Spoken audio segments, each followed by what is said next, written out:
የአውሮፓ ታላላቅ ክለቦችን የተመለከተ ወቅታዊና ዕለታዊ ጥንቅሮችን ከምታደምጡበት የዩቲዩብ ቻናላችን የመረጃ ሰዓታችን ላይ ትገኛላችሁ። ለዚህም ሰዓት በርከት ያሉ ስፖርታዊ ጥንቅሮችን አሰባስበን ይዘን መተናል። በአውሮፓ ዙሪያ በርካቶችን መረጃዎች እንግዲህ ለእናንተ ስናደርስ እናንተ ደግሞ በላይክ እንድታግዙን እንድታበረታቱን በትህትና እንጠይቃለን። ሀሳብ አስተያየት ግን እንደ ሁልጊዜው እንቀበላለን። የጨዋታ ግምቶች እንዲሁ በምደግፏቸው ክለቦች ዙሪያ መልከታዎቻችሁን ዛሬም ልትልኩልን ትችላላችሁ። በመረጃ ሰዓታችን አስቀድመን የተወሰኑ የሀገር ቤት መረጃዎችን እናካፍላችኋለን። በአውሮፓ የመረጃ ሰዓታችን በሪያል ማድሪድ በኩል ከ16 ዓመት በኋላ አንድ ሁነት ሊፈጠር ይችላል እየተባለ ነው። ጉዳዩን በተመለከተ ተጨማሪ መረጃ ይዘናል፣ እናጣረዋለን። ያለውን የማድሪድ መረጃ አጣርተን ይዘናል። በባርሴሎና በኩል ተጠባቂውን ጨዋታ በተመለከተ ያገኘናቸው ተጨማሪ መረጃዎች አሉ፣ እንነግራችኋለን። በአውሮፓ ዙሪያ በታላቅ ክለቦች በታላቅ ተጫዋቾች መረጃዎቻችን ዛሬም ለእናንተ ውድ አድማጮቻችን በቅደም ተከተል እናካፍላችኋለን። በፕሪሚየር ሊግ የመረጃ ሰዓታችንና አጫጭር ስፖርታዊ ጥንቅሮችን ይዘናል፣ ታደምጡታላችሁ። ከዛ ውጪ በማንቸስተር ሲቲ በኩል ጋርዲዮላ እየቀለድኩ አይደለም ብለዋል። በምን ጉዳይ እንዳሉ እንነግራችኋለን። የቡድኑ ወሳኝና ቁልፍ ተጫዋቾችን የተመለከተ በጣም ለየት ያለ መረጃ ይዘናል። ከዛ ውጪ የበርንማውዙ ተጫዋች ተረኛ ይመስላል፣ ወደ ሲቲ ምልክት ሰጥቷል። እንዴት የሚለውን እናካፍላችኋለን። በቼልሲ የመረጃ ሰዓታችን ሊያም ሮዛኒየር አንድ ጉዳይን አቀርበዋል በጥያቄ መልክ ወይም ደግሞ ማሳሰቢያን የሰጡ ይመስላል። የቡድን ዜና ተይዟል፣ ተከታተሉታላችሁ። ከሊቨርፑል ጋር በተያያዘ የሳምንቱን ጨዋታ በተመለከተ የአሰልጣኝ አርኔ ስሎት ጋዜጣዊ መግለጫ እናደርሳችኋለን። በእርግጥ ገና እየሰጡት ነው ጋዜጣዊ መግለጫውን። የሊቨርፑል የመረጃ ሰዓት ላይ እናካትተዋለን። የቡድን ዜና በሊቨርፑል በኩል ተይዟል። እንዳልኳቸው የስሎት ጋዜጣዊ መግለጫ ምንነቱና ይዘቱ ገና እጃችን ላይ አልደረሰም፣ ግን በዚህኛው መረጃችን ላይ እንይዘዋለን። ሊቨርፑልያንም አብራችሁን ሁኑ።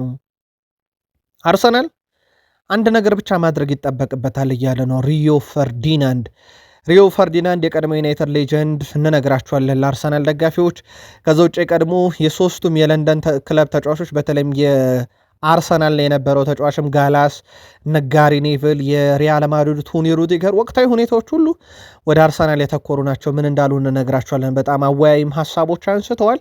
ከዛ ውጭ አርሰናል ጋር በተያያዘ ተጨማሪ ጥንቅሮችን እናካፍላችኋለን በመረጃ ሰዓታችን። በተለይም አርሰናል ለምንድን ነው እንደዚህ የሚጠላው? የሚጠሉትስ እነማን ናቸው? ከአርሰናል ጋር በተያያዘ ይሄ የጥላቻን ወሬ በተመለከተ ግን አንድ ሰው በጣም ለየት ያለ መረጃ ይዞ ወጥቷል። በማንቸስተር ዩናይትድ የመረጃ ሰዓታችን የአውሮፓ ሻምፒዮንስ ሊግን በተመለከተ ማይክል ካሪክ እኛ ከፊት እንከተላለን ከኋላ ያሉትን ማየት ብቻ አይደለም ብለዋል። የኮቢ ሜኖ የማንቸስተር ዩናይትድ ኮንትራት የማንቸስተር ዩናይትድ ተጫዋቾች በአመቱ መጨረሻ ከኮንትራት ነፃ በሚሆኑት ተጫዋቾች ዙሪያና ማይክል ካሪክ ቅድመ ጨዋታ የሰጡት ጋዜጣዊ መግለጫ ላይ የማንቸስተር ዩናይትድ የቡድን ዜና አግኝተናል። በርካታ መረጃዎች እናካፍላችኋለን። ላይክ አድርጉን፣ አበረታቱን። ሀሳብ አስተያየት ካለ ላኩልን። መልካም ቆይታ ብለናል። በሀገር ቤት እንጀምር። የኢትዮጵያ ስፖርት ጋዜጠኞች ማህበር የ2027ቱን ዓለም አቀፍ የስፖርት ጋዜጠኞች ማህበር ዓመታዊ ጉባኤ ለማዘጋጀት ያቀረበው ጥያቄ ተቀባይነት አግኝቷል። ከ100 ሀገራት በላይ የተውጣጡ ተሳታፊ ጋዜጠኞች ወደ ኢትዮጵያ ይመጣሉ። የተለያዩ ዓለም አቀፍ ስፖርት ተቋማት መሪዎችም ይሳተፋሉ። የዓለም ምርጥ የስፖርት ጋዜጠኝነት ዓመታዊ የሽልማት ፕሮግራምም ይካሄዳል። የስልጠና ፕሮግራም ይካሄዳል ለወጣት ጋዜጠኞች። ይህ ዓለም አቀፍ ሁነት ከስፖርት ዘገባ ባለፈ ለኢትዮጵያ ስፖርት ዲፕሎማሲ፣ ኢኮኖሚና ገጽታ ገንባታ ከፍተኛ ፋይዳም ይኖረዋል ተብሏል። ይህ ጉባኤ ኢትዮጵያ የስፖርት ቤተሰቡን በአንድ ጣሪያ ስር በመሰብሰብ በስፖርቱ ዓለም ያላትን ስም የምታድስበት ትልቅ መድረክም ይሆናል ተብሎ ይጠበቃል። ኢትዮጵያ የስፖርት ጋዜጠኞች ማህበር የ27ቱን ዓለም አቀፍ የስፖርት ጋዜጠኞች ማህበር ዓመታዊ ጉባኤን ታዘጋጃለች። የአውሮፓ መረጃችን ይቀጥል። የአውሮፓ መረጃችንን ከሪያል ማድሪድ እንጀምር። ሪያል ማድሪድ ከ16 ዓመት በኋላ አንድ ነገር ሊገጥመው ውድ ቤተሰቦቻችን፣ በሁለት ተከታታይ ውድድር ያለ ትልቅ ዋንጫ ዓመቱን ሊያጠናቅቅ ይችላል። አምና ያለ ላሊጋና ያለ አውሮፓ ሻምፒዮንስ ሊግ ዋንጫ አጠናቀቀ። ዘንድሮ ላሊጋው የ9 ነጥብ ልዩነት ያውም የተረጋገጠ ምንም ቀሪ ጨዋታ ስለሌለው ማድሪድ ማለት ነው የ9 ነጥብ ልዩነት አለ። የአውሮፓ ሻምፒዮንስ ሊግ የመጀመሪያ ዙር ጨዋታ እየተመራ ነው። ስለዚህ ሪያል ማድሪድ ከሁለት አንዱን የሚያጣ ከሆነ ወይም ከሁለት አንዱን እንኳን የማያገኝ ከሆነ ከ16 ዓመት በኋላ ለመጀመሪያ ጊዜ በሁለት ተከታታይ ውድድር ዓመት ከትልቅ ዋንጫ ውጭ ሆኖ ያጠናቅቃል ማለት ነውና የሪያል ማድሪድ መጥፎ ጊዜ እየመጣ ይመስላል። ፍሎሬንቲኖ ፔሬዝ ግን የለም እኛ የኢንተርናሽናል ጨዋታዎች መሪ ነን፣ በደረጃውም እኛ ምርጦቹ ነን፣ ስለዚህ በሪያል ማድሪድ በጣም ደስተኛና እርግጠኛ ነኝ እያሉ ይገኛሉ። አሁን ያለው ሁኔታ ግን በተጨባጭ ያንን የሚያሳይ አይመስልም። ኬሊያን ምባፔን በተመለከተ ልምምድ አልሰራም ብያችሁ ነበር፣ ግን ሪያል ማድሪድ አሁን ባወጡት መረጃ መሰረት አትሌቲክ ማርካ ማረጋግጦታል። ኬሊያን ምባፔ በጨዋታው እንደሚገኝ ተረጋግጧል። ያ ብቻ አይደለም ውድ ቤተሰቦቻችን፣ የፊት ጭንብል አያደርግም ተብሏል። ከሰሞኑ ግንባሩ አካባቢ ላይ ጉዳት አስተናግዶ እንግዲህ ቆዳው የመሰንጠቅ አደጋም ገጥሞት እንደነበረ ይታወቃል። በዛ ምክንያት ጭንብል አድርጎ ወደ ሜዳ ሊገባ ይችላል የሚሉ መረጃዎች በስፋት እየወጡ ነበር። ማድሪድ ጭንብልም አያደርግም፣ በጣም ደህና ነው፣ ቁስሉም አሁን ደርቋል፣ ስለዚህ ለጨዋታው 100% ዝግጁ ነው ብሏል። ኪሊያን ምባፔ 14 የአውሮፓ ሻምፒዮንስ ሊግ ግቦችን አስቆጥሮ እየመራ ነው። ተፋላሚው ቡድን ውስጥ ያለው ሃሪኬን 11 ይከተለዋል። ከኒካስል ጎርደን የለም፣ አልቫሬዝ 9 ያለው አለ፣ ሃላንድ የለም 8 አለው፣ ክቫራትስኬሊያን 8 አለው፣ በውድድር ውስጥ አለው፣ ኦስማኒ 7 አለው። ከውድድሩ እንደተሰናበተ ይታወቃል። ባየር ሙኒክ ከሪያል ማድሪድ የሚያደርጉትንም ይህን ተጠባቂ የአውሮፓ ሻምፒዮንስ ሊግ የመልስ ጨዋታ በአሊያንዝ አሬና ሲደረግ ስሎቫኒያ 42 ዓመቱ ዳኛ ስላቭኮ ቪንቼክ በመሃል ሜዳ ዳኝነት ይመሩታል። ባየር ሙኒክ በዳኛው እየተመራ ከዚህ በፊት 5 ጨዋታ ሲያደርግ በሁለት አሸንፎ በሁለቱ አቻ ወጥቶ በአንድ ተሸንፏል። ሪያል ማድሪድ በኩሉ በዳኛው እየተመራ 4 ጨዋታን ሲያደርግ 3 አሸንፎ በአንድ ተሸንፏል።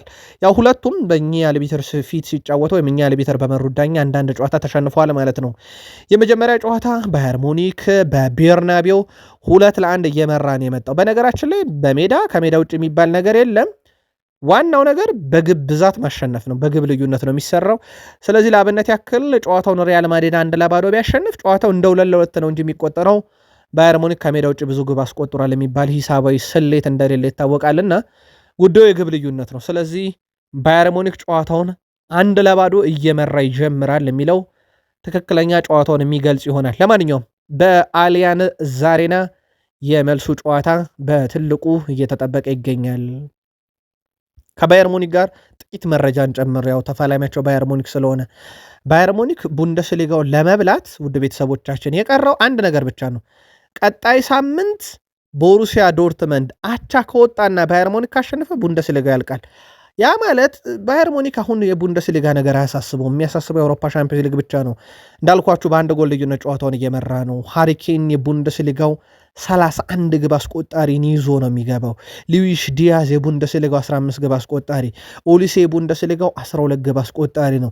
ከ1 እስከ 6 ደረጃ ውስጥ አሉ። በነገራችን ላይ 3ቱን የያዘ የፊት መስመር ጥራት፣ የኦሊሴ ደግሞ ከግብ ማስቆጠር በዘለለ የአሲስቱ ጥራት በጣም ተጽዕኖ የሚፈጠር ራሱ ሪያል ማድሪድ የተመኘው ተጫዋች ነውና ባየር ሙኒክም ቀላል ቡድን አይደለምና ጨዋታውን ለመቀልበስ በብዙ መንገድ ለሪያል ማድሪድ አስቸጋሪ ሊሆን ይችላል ተብሎም ይጠበቃል። ባርሴሎና ከአትሌቲኮ ማድሪድ ሌላኛው ተጠባቂ ጨዋታ ነው። ይህ ጨዋታ የመጀመሪያው ዙሩ ጨዋታ 2-0 አትሌቲኮ ማድሪድ አሸንፏል። ስለዚህ ይህ ጨዋታ ደግሞ አትሌቲኮ ማድሪድ 2-0 እየመራ የሚጀምረው ጨዋታ ነው። ምናልባት ለአትሌቲኮ ማድሪድ ሌላ ተጨማሪ አድቫንቴጅ በሜዳው ነው የመልሱን ጨዋታ የሚያደርገው። አድቫንቴጁ ያው በደጋፊ ፊት ጨዋታውን ያደርጋል የሚል ነው። እንዳልኳቸው የጎል ብዛት ነው ዋናው ጨዋታውን የሚወስነው። ከዚህ ጋር በተያያዘ ዲየጎ ሲሜኔ ለጨዋታው በጣም የሚገርም እቅድ አለኝ ብለዋል እና በርካቶች የዲየጎ ሲሜኔ እቅድ መከላከል ነው እያሉ ነው። በእርግጥ የዲየጎ ሲሜኔ ቡድን በመከላከል አይታማም። በጣም ጥራት ባለው መንገድ ሊከላከል ይችላል ተብሎ ይጠበቃል። እንዴት ያዋጣቸዋል? ምክንያቱም 4-0 ያሸነፉት ባርሴሎና በኮፓ ዴላሬ የመልሱን ጨዋታ 3-0 ባርሴሎና አሸንፏል። አንድ ተጨማሪ ግብ ነው ያጣው ያንን ውጤት ለመቀልበስ ባርሴሎና ካስታወሳችሁና ባርሴሎና ከዛ ልምድ የወሰደ ይመስላል። ለማንኛውም ይሄንን አትሌቲኮ ማድሪድ ከባርሴሎና የሚያደርጉትን የሜትሮፖሊታኖ ስቴዲየም ጨዋታ ክሌመንት ቱርፒን በመሃል ሜዳ ዳኝነት ይመሩታል። በዛው የባርሴሎናን አንድ ሌጀንድ እናንሳ። የባርሴሎናው ስፔናዊ ሌጀንድ ካርሎስ ፒዮል ዛሬ 48ኛ ዓመቱ እየተከበረ ነው። ፒዮል አጠቃላይ እግር ኳስ ህይወቱን በካታላኖቹ ቤት ነው ያሳለፈው። ከ1999 እስከ 2014 በክለቡ መጫወት ችሏል። እንዲሁም ለ10 ዓመት ያህል በአምበልነት ክለቡን ማገልገል ችሏል። 18 ዋንጫዎችን በባርሴሎና እንደዚሁም 2 ዋንጫዎችን ከስፔን ብሔራዊ ቡድን ጋር ማሳካት የቻለ ተጫዋች ነው። በጣም በጣም በጣም ድንቅ የሚባል ጊዜን በባርሴሎና አሳልፏል። ካርሎስ ፒዮልን ግን የባርሴሎና ደጋፊዎች እንዴት ነው የምትገልጹት? በጣም አስደናቂ ቡድን መሪ ነበረ ይባላል። የባርሴሎና ደጋፊዎች ስለሱ መልከታችሁ ላኩልን። የማዮርካ ደጋፊዎች ለቪዳት ሙሪክ ባሎንዶር እንዲሰጠው ጠይቀዋል። ግን ትንሽ ከበድ ያለ ጥያቄ ይመስላል። ግን በዚሁ ተጫዋቹን ያነሳንበት በምክንያት ነው። ሙሪክ አሁን ከነኬሊያ መባፔ ጋር ከፍተኛ ግብ አስቆጣሪነትን የሚፎካከር የስፔን ላሊጋም ተጫዋች ሆኗል። በጣም በጣም አስደናቂ ጊዜን በማዮርካ ቤት ውስጥ እያሳለፈ ነው። የማዮርካ እስትንፋስ ሆኗል ማለት ይቻላል እና በዚህም ሳምንት ድል ሲያደርጉ ሙሪክ ግብ አስቆጥሮ ነበረ። ታዲያ ደጋፊዎቹ በስቴዲየም ለምንድን ነው ባሎንዶር የማይገባው? ለምንድን ነው ለባሎንዶር የማይታጨው እያሉ ነው። ባሎንዶር አዲስ ሕግ አውጥቷል ተግባራዊ የሚደረግ። በአዲሱ ሕግ መሰረት ቡድኖች ካነሱት ስኬት በዘለለ ተጫዋቾቹ በግል ያደረጉት ነገር ቅድሚያ እንዲሰጠው። ምክንያቱም የባሎንዶር የግል ሽልማት ነው። ስለዚህ በግሉ ለዛ ቡድን ምን አበርክቷል አንድ ተጫዋች የሚለው ነገር ሞር ይታይ የሚል እቅድ መውጣቱ ይታወቃል። በጣሊያን ሴሬ ለናፖሊ እየተጫወተ የሚገኘው ስኮት ማክቶሚናይ በዚህ ሳምንት ቡድኑን ቢያንስ ከሽንፈት ታድጓል። በጣም ድንቅ ጊዜን እያሳለፈ ነው። አምና ናፖሊ የስኩዴቶን ክብር ሲያነሳ የዚህ ተጫዋች ሚና ቀላል የሚባል አልነበረም። የአማካይ ስፍራ ተጫዋች አሁን በናፖሊ ቤት አጠቃላይ የጨዋታ ብዛት 74 ደርሷል። ወደ 35 የግብ አስተዋጽኦ አለው። ከዚህ ውስጥ 25ቱ ግብ ነው፣ 10ሩ አሲስት ነው። ዩናይትድ በብዙ የተተቸበት ዝውውር እንደሆነ ይታወቃል። አንድ ከፕሮፋይሉ አንጻር፣ ሁለተኛ የአካዳሚ ውጤት ነው። በዩናይትድ ነው ያደገው። ስለዚህ የአካዳሚ ተጫዋቾች አንደኛው ጥሩ ነገራቸው የክለብ ማንነት ስሜት አላቸው። ለዛ ክለብ እንደ ቤተሰብ ነው ራሳቸውን የሚያዩት። ክለቡ የኔነት ስሜታቸው ከፍ ያለ ነው። ከተገዛ ተጫዋች በላይ ተብሎ ይታሰባል። ስኮት ማክቶሚኒ ደግሞ የሚሰጠው ገልጋሎት በጣም በጣም አስደናቂ ነበርና ዩናይትድ እሱን ሸጦ ያመጣው ኡጋርቴ መሆኑ ሲታሰብ ደግሞ ለዩናይትድን በጣም ልብ ሰባሪ ዝውውር ተደርጎ ሲነገርም የነበረ ብዙም ያስተቸ ነው። በናፖሊ ቤት ድንቅ ጊዜን አሁንም እያሳለፈ ይገኛል። በጣም አነጋጋሪ መረጃ እንንገራችሁ። ሞናኮ እንደምታውቋት ፈረንሳይ ውስጥ ያለች ግዛት ናት። ሞር ከፈረንሳይ ተነጥላም ትታያለች። በነገራችን ላይ የሞናኮ ግዛት ዓለማችን ላይ በጣም በጣም በጣም ሀብታሞች የሚኖሩባት ከተማ እንደሆነች ይታወቃል። ምናልባት በሞናኮ ደረጃ ሀብታሞችስ ዓለም ላይ በዛን ያክል ቁጥራቸውን ነው የምላችሁ እንጂ ቁጥር አንድ ሀብታም ምናምን ሳይሆን በሞናኮ ከተማ ውስጥ እንደሚኖር የሀብታም ብዛት በዓለም ላይ ሳለው ተብሎ በርካቶችን የሚያነጋግር ነው። በጣም ዓለም ላይ ቅንጡ ህይወት ከሚኖርባቸው ከተሞችም ምቹ የፈረንሳይ ደሴት እና የፈረንሳይ ግዛት የሆነችው ሞናኮ ናት። የሞናኮ እንደ ክለብ ሞናኮ በጣም ሀያል ነበረ ፈረንሳይ ውስጥ። አሁን ግን በጣም ተዳክሟል። የሞናኮ ተጫዋች ጂብሪል ሲዲቤ ግን ሞናኮ ውስጥ ደጋፊዎቹ ከኛ የበለጠ በጣም ገንዘብ አላቸውና የደጋፊዎቹ አቅም በሀብት ደረጃ ቀላል የሚባል አይደለም ብሏል። ሞናኮ በጣም ደጋፊዎቹ የተቀዛቀዙ ናቸው ተብሎም በብዙ እየተተቸም ነበረም። እንግሊዝ ደረስን። ውድ ቤተሰቦቻችን የእንግሊዝ ፕሪሚየር ሊግ የመረጃ ሰዓታችንን ላይክ አድርጉን፣ አበረታቱን። ሀሳብ አስተያየት ካለ ጻፉልን። ጨዋታዎችም ዙሪያ የምጽፏቸው ሀሳብ አስተያየቶች፣ ቅድመ ግምቶችም ካሉ እንዲሁ እያጋራችሁን ላይክ የሚያደረጋችሁን በድጋሚ መልካም ቆይታ ተመኘን። በፕሪሚየር ሊግ መረጃችን ኒውካስልን እናስቀድም። ኤዲ ሃው በዚህ ሳምንት የሚመሩትን ጨዋታ በሴለርስት ፓርክ በክሪስታል ፓላስ 2-1 እንደተሸነፉ ይታወቃል። ኒውካስል ዩናይትድ በዚህ ውድድር ዘመን በፕሪሚየር ሊጉ 14ኛ ደረጃ ላይ ነው። ከአውሮፓ ሻምፒዮንስ ሊግ በባርሴሎና ከበድ ያለ ሽንፈት አስተናግደው ተሰናብተዋል። ከኤፍኤ ካፕ ውጪ ናቸው። ካራቦ ካፕ አምና ድላቸውን ዘንድሮ ብዙ ርቀት አልሄዱበትም። ጭራሹኑ ዘንድሮ ጥሩ አይደለም ቡድኑ። ኤዲ ሃው በብዙ እየተተቹ ነው። እንደውም እሳቸው እንዴት እንደ ኒክ ቮልተሜድ እና ዩዋኒስ ያሉ ተጫዋቾችን ተጠባባቂ ወንበር አድርገው ይጀምራሉ ቢባል እኛ ለቡድኑ የሚጠቅምና ቡድኑ አጨዋወት አንጻር የሚጠቅም ተጫዋች እንጂ የወጣባቸውን ገንዘብ እያየን የምናሰልፈው ተጫዋች የለም የሚል ሀሳብ አጋርተው ነበረ። ሲቲ ቤት ደረስን።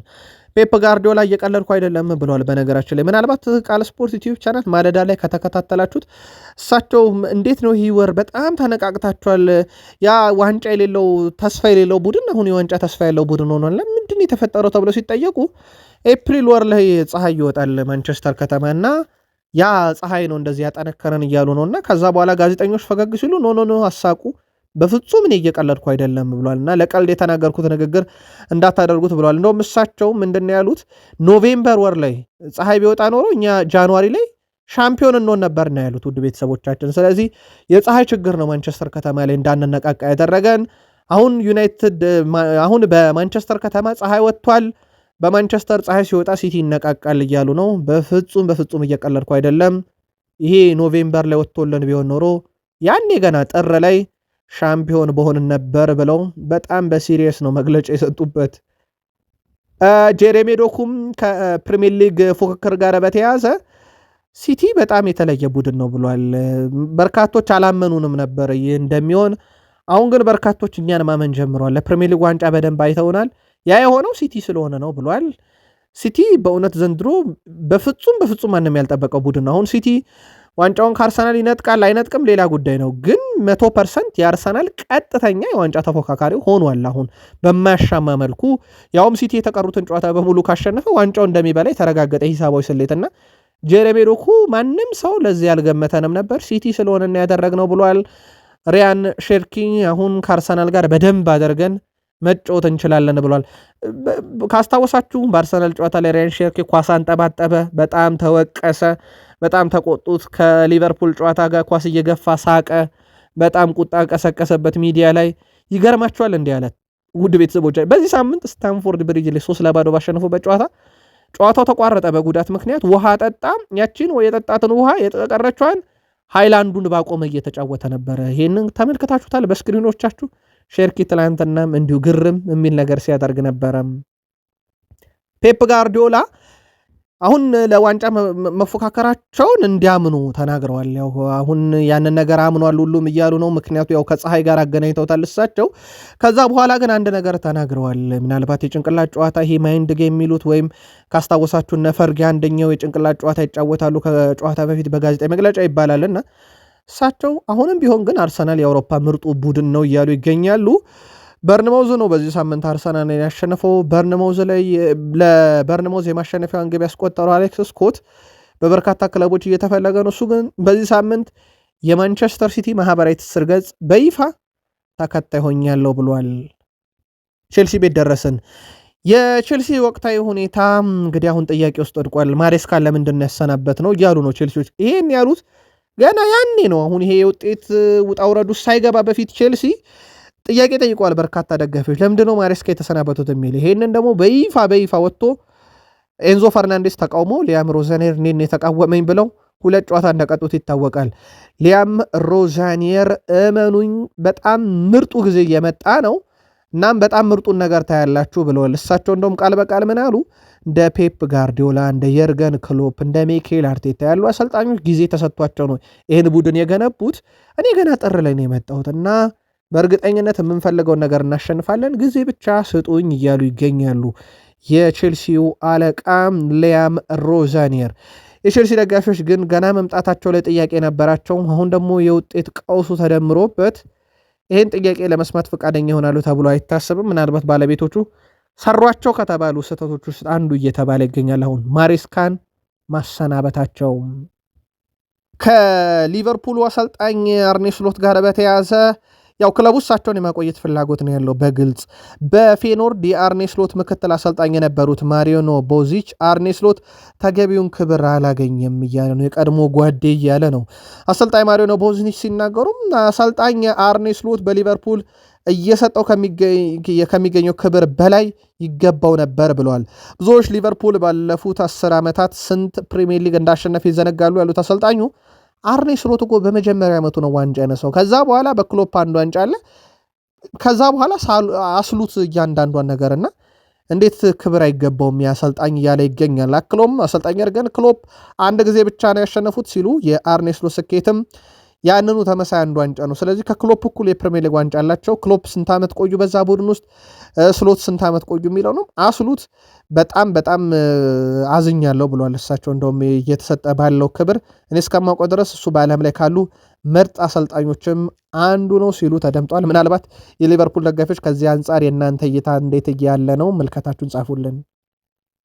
ያለፈው የውድድር ዓመት ልክ በዚህ ሰዓት ሊቨርፑል የፕሪሚየር ሊግ ዋንጫን ለመብላት 2 ጨዋታ ብቻ ነበር የሚቀረው ሻምፒዮን ለመሆን።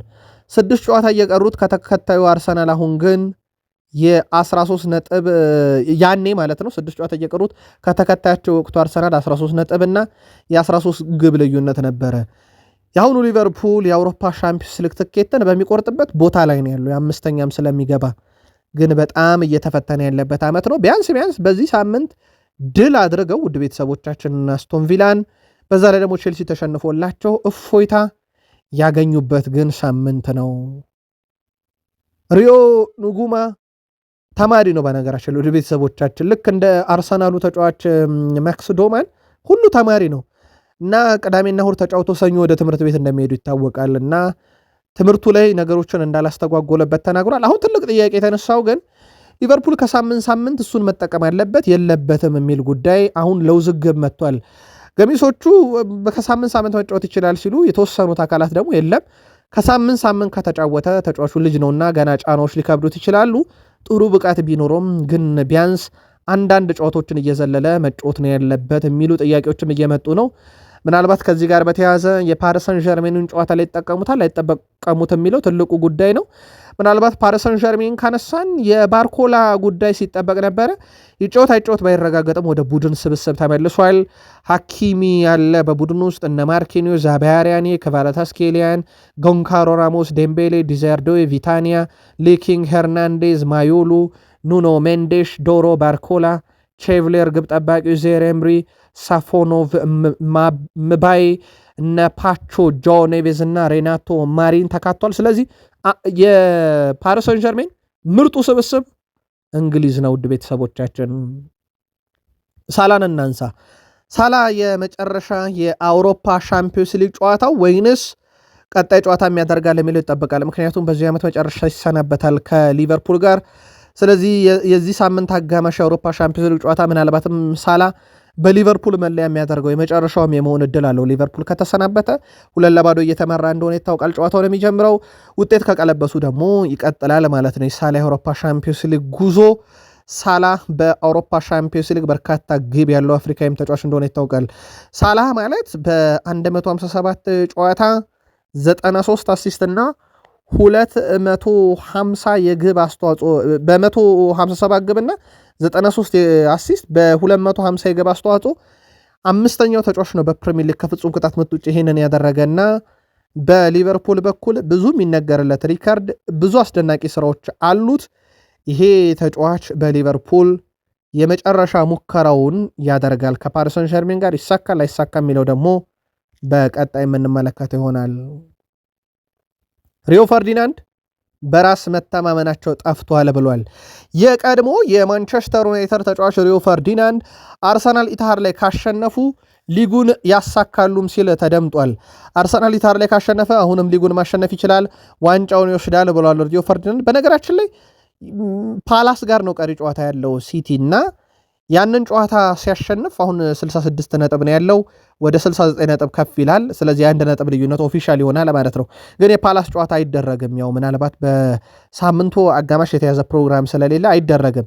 ያ ጨዋታ ምንም ጥያቄ የለውም በቀጥታ የፕሪሚየር ሊጉ ነጥብ ልዩነት ያመጣል። ግን የአርሰናልና የሲቲ እርስ በርስ መገናኘት በዚህ ሰዓት የፕሪሚየር ሊግ ዋንጫ ላይ ደግሞ እውነተኛውን ፍንጭ ይሰጣል ማለት ይቻላል። የአርሰናል በራስ መተማመን ተኗል ያለው ሪዮ ፈርዲናንድ ያንን ለመመለስ ከባድ ነው። በሲቲ ጨዋታ ያንን መመለስ እና ቀድሞ ጎል ማስቆጠር ለአርሰናል በጣም ወሳኝ ይሆናል። አርሰናል ያጣውን ማንነቱን ሲቲ ላይ ከመለሰው ዋንጫውን ያነሳል ብሏል። ይሁን እንጂ ይላል የቀድሞ የማንቸስተር ዩናይትድ ሌጀንድ ሪዮ ፈርዲናንድ፣ ይሁን እንጂ ማንቸስተር ሲቲ ቀድሞ መምራት ከጀመረ ጨዋታው በ3 ወይም 4 ጎል ይጠናቀቃል፣ ስጋት አለኝ። ስለዚህ አርሰናል መጀመሪያ ግብ እንዳይቆጠርበት ቀጥሎ ደግሞ ቀድሞ ግብ ማስቆጠር አለበት ብሏል። ትልቅ ዋንጫ ለማሸነፍ አደጋዎችን መጋፈጥ ይጠይቃል። ዋንጫ የሚመጣው በዛ ነው። ሲቲ፣ ፒኤስጂ እና ባርሴሎና ያንን ለምደዋል። አርሰናል ለዛ ዝግጁ አልመሰለኝም። ይሄ ትልቅ ጨዋታዎችን አሸንፎ ዋንጫ ለመውሰድ ዝግጁ የሆነ ቡድን አልመሰለኝም ያለው ሪዮ ፈርዲናንድ አርሰናል በራስ መተማመኑ ተኗል። እቺን በራስ መተማመን ለመመለስ ኢትሃድ ላይ ቀድሞ ጎል ማስቆጠር፣ እንደ ሲቲ ያለን ቡድን በቀጥታ ማሸነፍ ዋንጫውን ዳግም ወደ ተስፋ እንዲመጣ ወይም እንዲያነሳም እድል ይሰጠዋል ብለዋል። ጋላስ ሳምንቱ ለአርሰናል ጥሩ አልነበረም ብሏል። በብዙ መንገድ ጥሩ አልነበረም ብሏል። የአርሰናል መሸነፍ፣ የሲቲ ማሸነፍ ለለንደን ክለቦችም ጥሩ አልነበረም። በእርግጥ ቀድሞ የተጫወተባቸው ሶስቱም ክለቦቹ በዚህ ሳምንት ተሸንፈዋል። ቼልሲ ተሸንፏል፣ የቀድሞ ክለቡ አርሰናል ተሸንፏል፣ የቀድሞ ክለቡ ቶትናም ተሸንፏል። ቶትናም ጭራሽ ወራጅ ቀጠና ውስጥ እንደገባም ይታወቃል። ጋሪ ኔቭልም ከዚህ ጋር በተያያዘ አርሰናል በሚቀጥለው ሳምንት መጨረሻ አሁንም ሊጉን ለማሸነፍ እድል አለው ሲል፣ ይሄም የቀድሞ ዩናይትድ ተጫዋች ነው በነገራችን ላይ ልክ እንደ ሪዮ ፈርዲናንድ አርሰናል ከ22 ዓመት በኋላ የመጀመሪያውን ዋንጫ ማሸነፍ ከፈለገም ኢታር ላይ በቃ ሲቲን ማሸነፍ ምንም ጥያቄ ውስጥ የሚገባ ጉዳይ አይደለም። ያ ጨዋታ የዋንጫውን ይወስናል።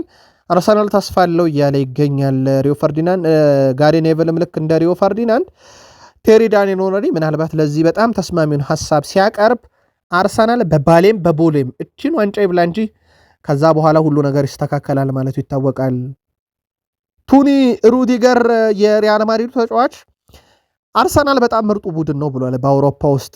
ይሄን ምርጥነቱን በሜዳቸው 3-0 ካሸነፉን በኋላ በእኛ መልበሻ ክፍል ውስጥ ማንም ሰው በሳንቲያጎ ቤርናቤው እኛን ያሸንፋል ብለን እስከማንጠብቅ ድረስ የአርሰናል ብቃት አስደምሞን ነበረ። አርሰናል አሁንም የአውሮፓ ምርጡ ቡድን ነው ብሏል። ዘንድሮም እጃቸው ያለውን እድል ይጠቀሙበታል ብዬ አምናለሁ እያለ ነው። አርሰናልን በተመለከተ ያ ነገር ይሳካል አይሳካ የሚለው በቀጣይ ይጠበቃል። አርሰናል በቀጣይ ሲቲ ነው የሚገጥመው። ከዛ እነ ኒውካስል ዩናይትድን ይገጥማል። በነገራችን ላይ በጆሊንተን በኩል ላይገኝ ይችላል ተብሎ ይጠበቃል። አርሰናል ቀጣይ ከሲቲ በኋላ በሚያደርጉት ፍልሚያ ላይገኝ ይችላል ተብሎ እየተጠበቀ ይገኛል በቅጣቱ ምክንያት። ያ ለአርሰናል ጥሩ የሆነ ለማንኛውም ከአርሰናል ፊት ግን አንገብጋቢ ጉዳይ ሲቲን ማሸነፍ እንደሆነ ይታወቃል። ዴኒስ ቤርጋም በአርሰናል በኩል ያነሳቸው አንዳንድ ሀሳቦች አሉ፣ ግን የእሱ ሀሳብ ላይ እንመለሳለን። አንድ የተወሰነ ነገር እንጨምርላችሁ። አርሰናል ደረጃውን ተነጥቋል። በአውሮፓ የነበረውን የአውሮፓ የወንዶች የሳምንቱ ምርጥ ውስጥ ባየር ሙኒክ አንደኛ መጥቷል። አርሰናል ወደ ሁለተኛ ተንሸራቷል። በነገራችን ላይ ለረጅም ጊዜ አርሰናል አንደኛ ነበርና የበርንማውዙ ድል አርሰናልን ከአውሮፓ አንደኝነት አፈናቅሎታል። ወደ ሁለተኛ ወርዷል። ሙኒክ አንደኛ ነው፣ ሲቲ ሶስተኛ፣ ባርሴሎና አራተኛ፣ ፓሪስ ሰን ጀርሜን አምስተኛ፣ ሪያል ማድሪድ ስድስተኛ፣ ሊቨርፑል ሰባተኛ፣ አስቶን ቪላ ስምንተኛ፣ ማንቸስተር ዩናይትድ ወደ 9 መጥቷል ሳይጫወት ሌሎች ክለቦች በጣሉት ነጥብ ምክንያት። ኢንተር ሚላን ወደ 10ኛ ዝቅ ብሏል። ይሄ የአውሮፓ ኮፊሸንት ነው የተሰጣቸው ማለት ነው። በነገራችን ላይ አርሰናል ከ194 ቀን በኋላ ነው አንደኝነቱን የተነጠቀው። አርሰናል አንፊልድ ላይ 1989፣ ኦልትራፎርድ ላይ 2002፣ ቶትናም ሆትስፐርስ ላይ 2004፣ ኢታር ላይ ያሳኳል 2026 ዋንጫውን ያረጋግጥበታል ወይ? በእርግጥ አይረጋገጥም፣ ግን ያደርገዋል የሚለው ይጠበቃል።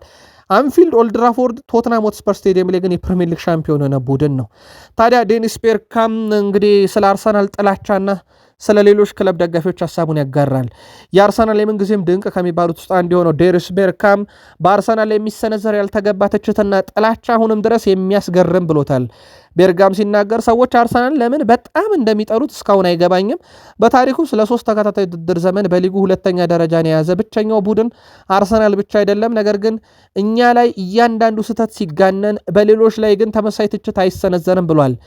ይህ አርሰናል ላይ የተጋነነ ጥላቻ አርሰናል ያለምንም ሽንፈት ኢንቪንሲብል ዋንጫ በማንሳት ማንም ሊደግም ያልቻለውን ታሪክ ከመስራቱ ጋር የተያያዘ እንደሆነ የሚጠቁመው ቤርጋም በተለይ ሌሎች ክለብ ደጋፊዎች አርሰናል ዋንጫ እንዳይወስድ በማሰብ ለከተማ ተቀናቃኞቻቸው ጭምር ድጋፍ ሲሰጡ ተመልክተናል።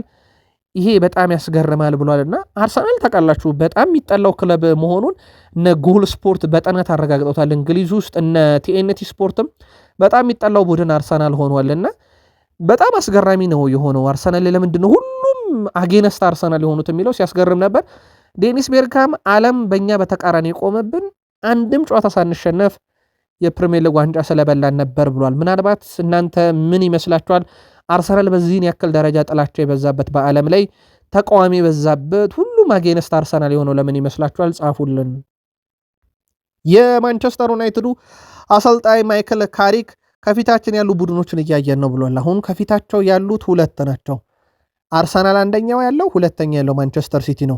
የእሳቸውን ሀሳብ እናድረሳችሁ። የማንቸስተር ዩናይትድ አሰልጣኝ ማይክል ካሪክ በአውሮፓ ሻምፒዮንስ ሊግ መሳተፍ በዝውውሩ ላይ ተጽዕኖ እንደሚኖረው ተናግረዋል። ሻምፒዮንስ ሊግ መሳተፍ ብዙ ጥሩ ነገሮችን ይዞ ይመጣል ያሉት ካሪክ ዛሞን የምንፈልግበት ቦታ ነው ብለዋል። ሻምፒዮንስ ሊግ ቡድን ስብስብና በክለቡ ፋይናንስ ቁመናም ላይ የራሱ የሆነ ተጽዕኖ ይኖረዋል። ተጫዋቾችንም ለማዘዋወር ራሱን የቻለ ተጽዕኖ ያሳድራልና የአውሮፓ ሻምፒዮንስ ሊግ ትኬትን መቁረጥ በቡድኑ ላይ በዝውውር መስኮቱም ላይ በፋይናንስ ቁመናችንም ላይ ትልቅ የሚባል ተጽዕኖ ያሳድራል ሲሉ ተደምጧል። የማንቸስተር ዩናይትዱ አለቃ አክለውም ማይክል ካሪክ በሻምፒዮንስ ሊግ መሳተፍ ኢላማ ብናደርግም አሉ እሳቸው ከኋላችን ያሉ ቡድኖችን ማለትም እንደ አስቶን ቪላ፣ ሊቨርፑል እና ቼልሲ እንደምንመለከት ሁሉ ዞር ብለን ወደፊትም ያሉትን እያየን ነው ብለዋል። ከፊታቸው ያሉት ደግሞ እንዳልኳቸው አርሰናል እና ማንቸስተር ሲቲ ናቸው።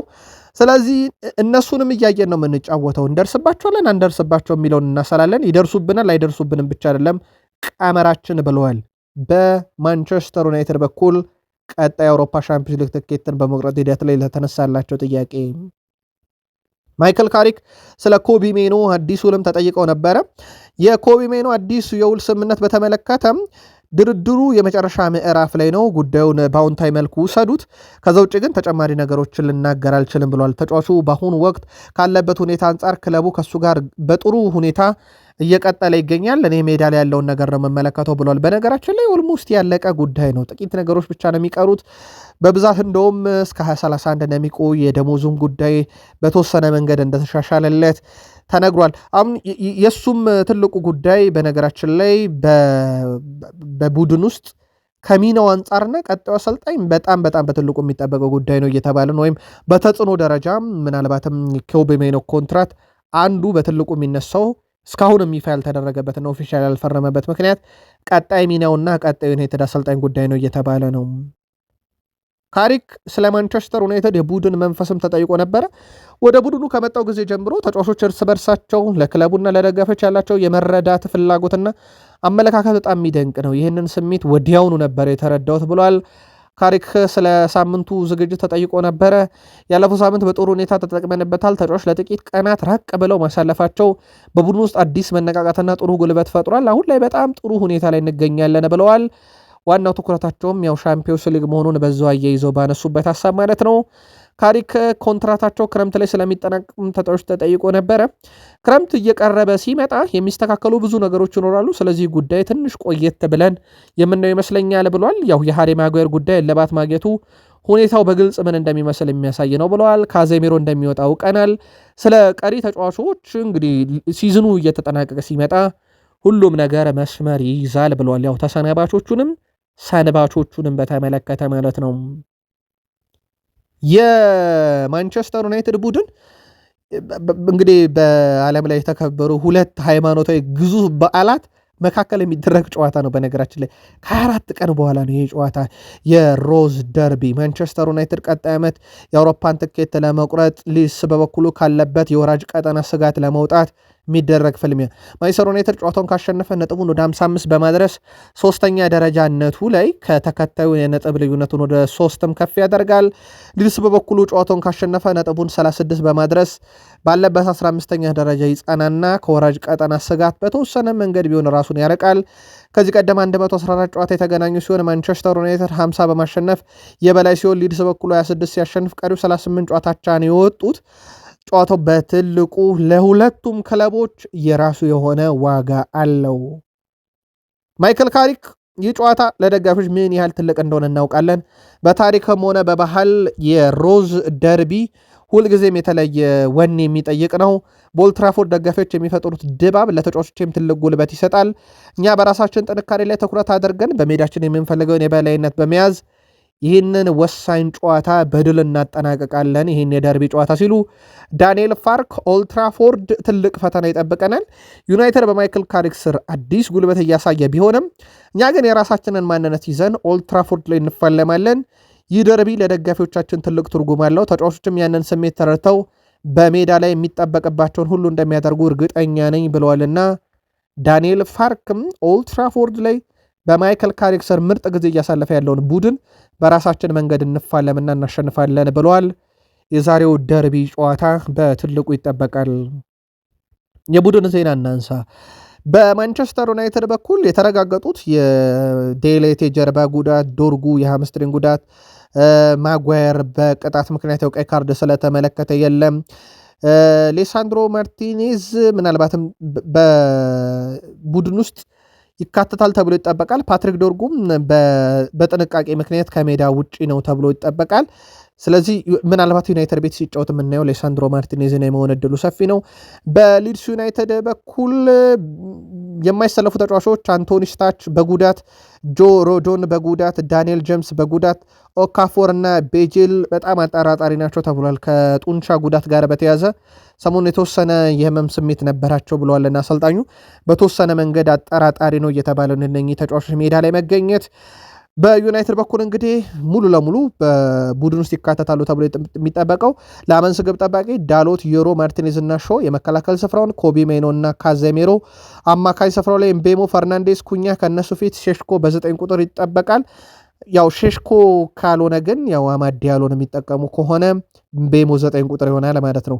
በሊድስ በኩል የተለመደው 3-4-1-2 ዳርሎ ግብ ጠባቂ፣ ቢዮል፣ ስትሩይክ፣ ቦርናው ተከላካይ፣ ጀስቲን ግሩቭ፣ ታናካ ቦንጎ አማካኝ፣ ኢምባዶ 10 ቁጥር ቦታ ላይ አሮንሰን እና ካልቨርት ሊዊን በአጥቂ ስፍራ ላይ በጨዋታው ላይ ይጠበቃሉ። ዋና ዳኛ ፖል ቴርኒ፣ ረዳት ዳኛ ሪቻርድ ዌስት እና ስኮት ሌጀር፣ አራተኛ ዳኛ አዳም ሄርዚንግ፣ የቫር ዋና ዳኛ ጆን ብሩክስ፣ የቫር ረዳት ዳኛ ዳን ሮባንት ሆነው ጨዋታው ምሽት 4 ሰዓት ይጀምራል። ለሁለቱም ቡድኖች ካለው ፋይዳ አንጻር ጨዋታው በጣም አስፈላጊ ነው። በጨዋታው ዙሪያ እናንተ የምታደርሱን የግል መልከታ፣ ጥቆማ፣ ሀሳብ፣ አስተያየት ካለ ጻፉልን። ላይክ ካላረጋችሁ ግን እስከዚህ ሰዓት ካላችሁ ላይክ አድርጉን፣ አበረታቱን። የዩቲዩብ ገጻችንም ሰብስክራይብ አድርጉ። ከ31,000 በላይ ሰብስክራይበር ያለው ቻናላችን ላይ ትገኛላችሁ። እዚህ ጋር እናብቃ።